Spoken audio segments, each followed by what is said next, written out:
بسم اللہ الرحمن الرحیم۔ سامعین السلام علیکم۔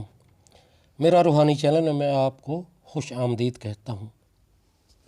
استغفار کرنے سے گناہ مٹتے ہیں، کوئی اور ذکر کرنے سے نیکیاں ملتی ہیں۔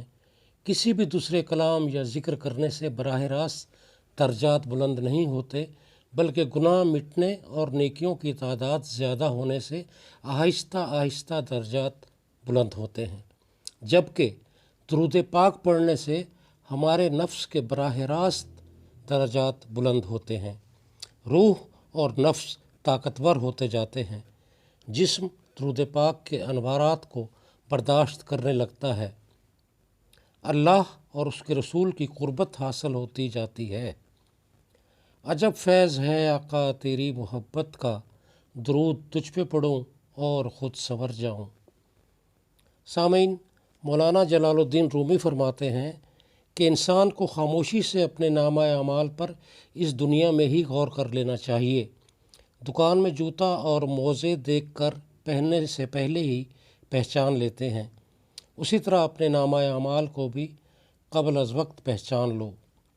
رسول اللہ صلی اللہ علیہ وآلہ وسلم نے فرمایا، ایمان کی 70 سے زائد شاخیں ہیں، ان میں سے افضل کلمہ توحید اور رسالت کی ادائیگی ہے، اور ان میں سے کم تر مرتبہ راستے سے تکلیف دہ چیزوں کو ہٹا دینا ہے، اور حیا بھی ایمان کی ایک اہم شاخ ہے۔ آج آپ کو حصول رزق کے بندوبست کا ایک آسان وظیفہ بتا رہا ہوں، یوں سمجھیے فوری بندوبست کا ایک آسان وظیفہ۔ ہر جمعہ کے دن مغرب اور عشاء کی درمیان آپ کہیں اکیلے بیٹھ جائیں اور اول و آخر درود شریف پڑھنے کے بعد 11 مرتبہ سورہ الفاتحہ یعنی الحمد شریف پوری صورت پڑھیں۔ اس کے بعد 11 مرتبہ سورہ اخلاص یعنی قل هو اللہ احد پوری صورت پڑھیں، اور اس کے بعد 11 مرتبہ سورہ کوثر پڑھیں یعنی انا اعطیناک الکوثر پوری صورت پڑھیں۔ اس کے پڑھنے سے اللہ تعالیٰ اگلے جمعہ تک کے رزق کا فوری بندوبست فرما دیتا ہے۔